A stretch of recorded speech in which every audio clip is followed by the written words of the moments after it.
Thank you very much for the presentation. Um, Mr.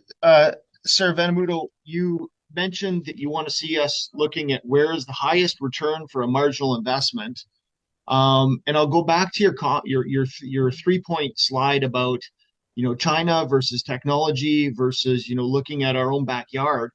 And is it not fair to say that looking to get the highest return for marginal investment would be looking beyond the 0.001% of the global greenhouse gas emissions that are emitted from Ottawa and trying to find with our technology park partners, broader solutions that do involve technology so that we're actually working in an environment where we're not limiting ourselves to less than 1% solution space and actually working in an area where we can address 99.99% of the problem. So, Councillor, I don't fully understand your question, but again, I think it's the wrong analysis to say that because Ottawa represents some tiny percent of, some tiny fraction of global emissions, that the people of Ottawa should, that this should not be a priority. Again, we should be looking, and yes, we should be using technology to its full extent. The question is, how do we leverage technology to get the biggest reduction in impact in emissions throughout the region? So I'm not sure if that answers your question, but again, on the China question and the fact that we are a tiny share of emissions, I come back to the example of recycling and of organic food waste. And again, I'm sure pretty much everyone in this room recycles. Pretty sure everyone in this room puts their food waste into the organic stream, and each of us acting individually has zero impact. Okay, the fact that I put my organic waste into my green bin has no impact on when Trail Road will fill up. But if we all do, we can extend the life of Trail Road, and that's why it's wrong to say that because we are Ottawa is such a tiny share of global emissions that we have a free pass. Yeah, so a little bit on the language there. You commented that Ottawa shouldn't get a free pass, and you've also commented that we shouldn't say that it's not a priority. And I don't think the Auditor General report is saying either of those two things, and I don't think that City Council has said either of those things either. I think it's just there has been some challenge function to say from an economic perspective, are we balancing the all of the priorities that we have from a city perspective? You brought up the high performance development standards as well, which is a good example. I think your comment was that this effectively costs us nothing. Well, I would suggest that that's not accurate, because it does cost. There are costs that go with reducing your supply chain options when you're investing in housing. And I get the balance that goes with that, because you're right. If we had a perfectly efficient building and structures, that would certainly be a vast improvement from the requirement for energy management.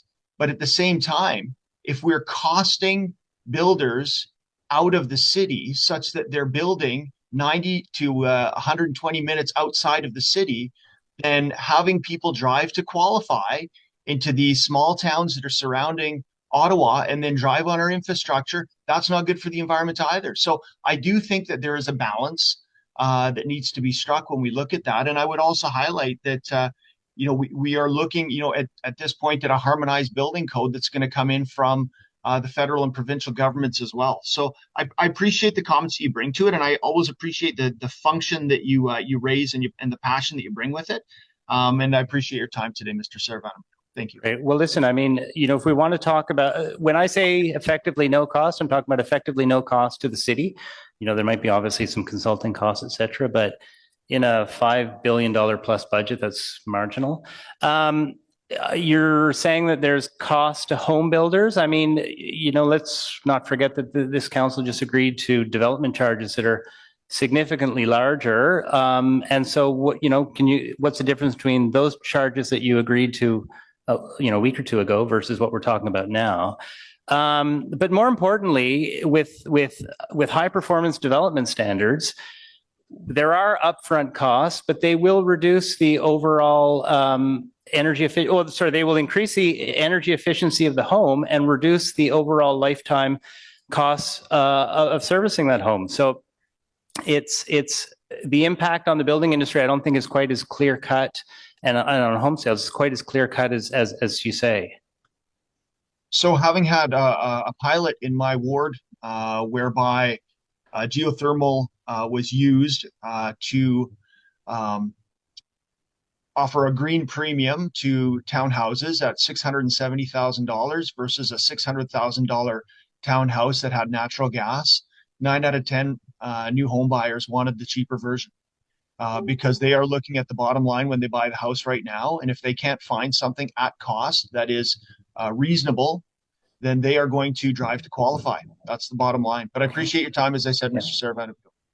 Thank you, Mr. Van Geest. I appreciate the comments. I guess what I would challenge um, is it not fair to look at the pace with which we're implementing new planning, on this portfolio, on others as well, and say that a measured approach to looking at our procurement processes, to looking at the available technologies, to looking at, other municipalities, that there's a value in a measured approach so that we don't run too quickly and trip and end up further behind where we would otherwise be. I can understand the desire to get to that ultimate goal, as quickly as possible. But there's a time to sprint and there's a time to pace oneself. And my concern, and we've seen this on other projects as well. I could list a myriad. We'll start with the LRT procurement for phase one. We had a public inquiry on that, despite the fact that I don't think anybody would have said that having an awesome public transit system for the city of Ottawa is good for commuters, it's good for the environment, etc. But we ran too quickly and we tripped on ourselves. And one of the concerns that I have when we look at the vast expanse here that we have in terms of investment vision is to make sure that we get it right. We've invested a ton of money, both at all three levels of government, in our electric bus system. We need to make sure that system is a good system. We need to make sure there's off ramps in there in case that there are problems. But we need to make sure for the taxpayers and for the transit riders, that's a good system. And going quickly is putting us at risk financially of getting ourselves into another boondoggle. And so that is my concern when we talk about pacing. And so I appreciate your interest and engagement on wanting to go quickly, but I just wanted to offer that as a comment, Mr. Van Geest. Feel free to come back at me if you wish on the issue of that balance between fiduciary responsibility, a measured approach, and the pace to address a crisis. Yeah, thanks for your points, Councillor. And obviously, I appreciate your position as one of the decision makers, of accountability on all the expenses, all the investments that council makes. I would say in response, climate is a little bit different. This is an emergency situation, as council itself declared, right? And climate change doesn't wait for us. We can do with another, say, year of delay in LRT service. Which is actually currently happening. And there aren't massive kind of societal losses. We've seen tornadoes. We've seen in your own ward even. We've seen flooding. We've seen the wildfire smoke blanketing our city.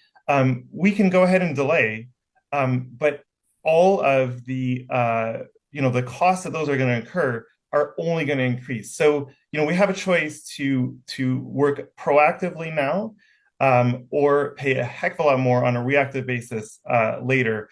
It certainly seems like the effects of climate change are accelerating. I realize that measuring that on a global scale is a tricky thing. But again, I think the emergency nature of climate change demands that we do better than a measured approach. And also say that $5 million to implement the CCMP is not, even if a lot of that, ended up being going to measures that were less impactful. $5 million is a very, very small sum compared to, for example, the road widenings that we're doing in the city, right? So I think we can afford to take more than a measured approach, really a proactive approach. And I think the financial returns themselves will prove that to be the right approach to be taken. Thank you, Mr. Van Geest. All right, so our next, thank you for Chair Brown. Councillor Hill. Thank you very much. I want to start by reading the first couple paragraphs from a CBC article that came out about 3 or 4 days ago about a similar federal program. It's entitled Ottawa Abolishes Green Fund in Response to a Scathing Auditor General Report. The federal government is axing a $1 billion green fund in response to a report by the Auditor General that pointed to significant lapses in its handling of the federal funding. According to Auditor General Karen Hogan, Sustainable Development Technology Canada, SDTC, violated its conflict of interest policies 90 times, awarded $59 million to 10 projects that were not eligible, and frequently overstated the environmental benefits of its projects. And this is the concern that I have with the pace that we put to this programming.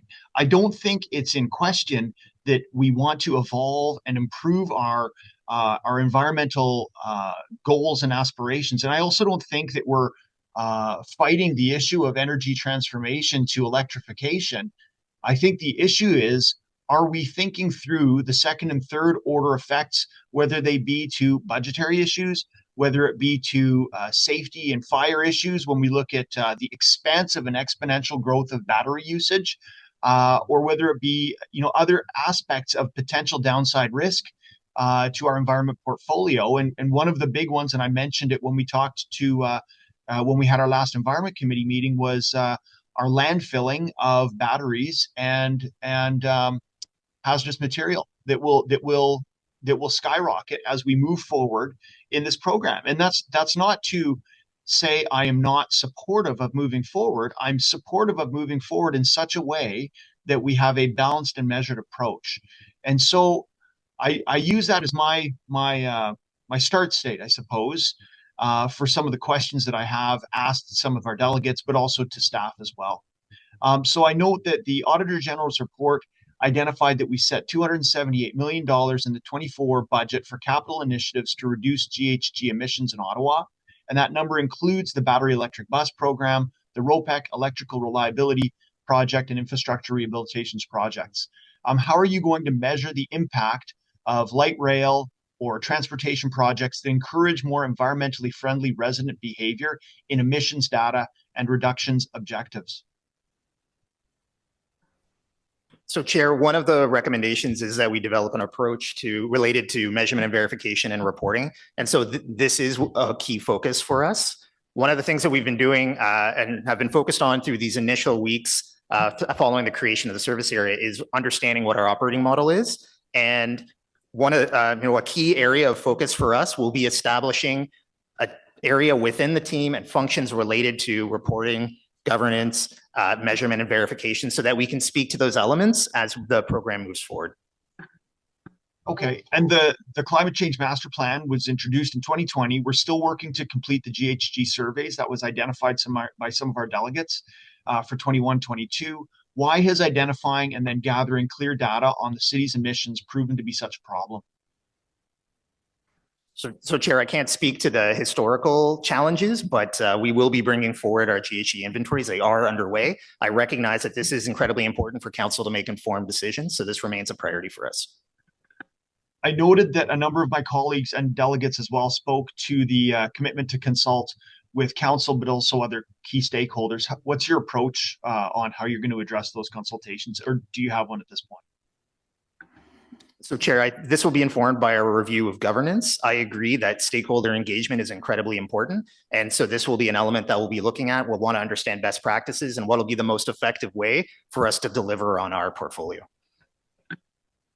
Okay. I understand, we talk regularly about the energy efficiency of buildings and structures and what that means in terms of legacy buildings and retrofits versus new buildings and building codes, high performance development standards and such, involving the significant investments in requiring third-party partners to complete retrofit work, which is an effective corporate action that the city can take to reduce our greenhouse gas emissions footprint Can you speak to some of the challenges that these projects will undertake and the work that you're going to do to get the most effective financial deal for taxpayers when we look at retrofitting and managing our corporate portfolio of building structures? I'm sorry, Chair, can you repeat the question? Is it focused on our corporate portfolio? So Or is it related to corporate- the high performance development standards? Yeah, corporate portfolio building standards. So Chair, this continues to be a priority for us. The city's been making a number of investments related to addressing emissions within our corporate portfolio. We continue to move forward with that. One of the teams that has now come under the new climate change and resiliency service area was the former building engineering and energy management team from our CFS, so that we can provide a more holistic corporate-wide perspective to how we'll address these challenges. Okay, and to connect, I guess, to that, our subsidiary Hydro Ottawa has a ton of expertise in terms of retrofit and such. I'm assuming that you're going to be working closely with them as a stakeholder on this file. And I would ask, is there scope to perhaps even have a representative from Hydro Ottawa available at future committee meetings in order to engage with them on specific issues of retrofit, of support to the broad environment portfolio when we're looking at this issue? Because I think there's a lot that they could offer us. Chair, Hydro Ottawa continues to be a strategic partner to us. We meet with them regularly, and where there is expertise and that they can add to move us forward, I'm certainly open to that.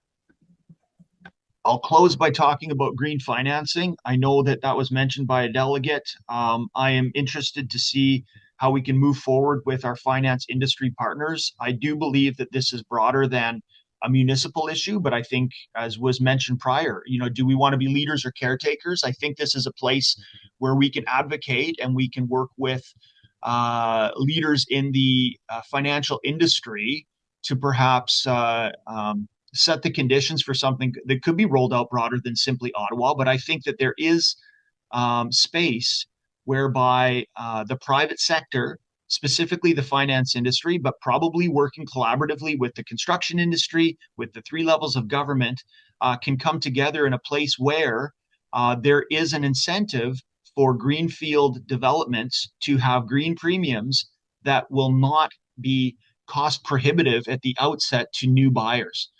So I'm hopeful that that's a part of your continued portfolio moving forward, and that's not in a stalled state. Chair, we'll continue to work with our partners in finance and corporate services on how best to achieve our objectives. Okay, thank you very much.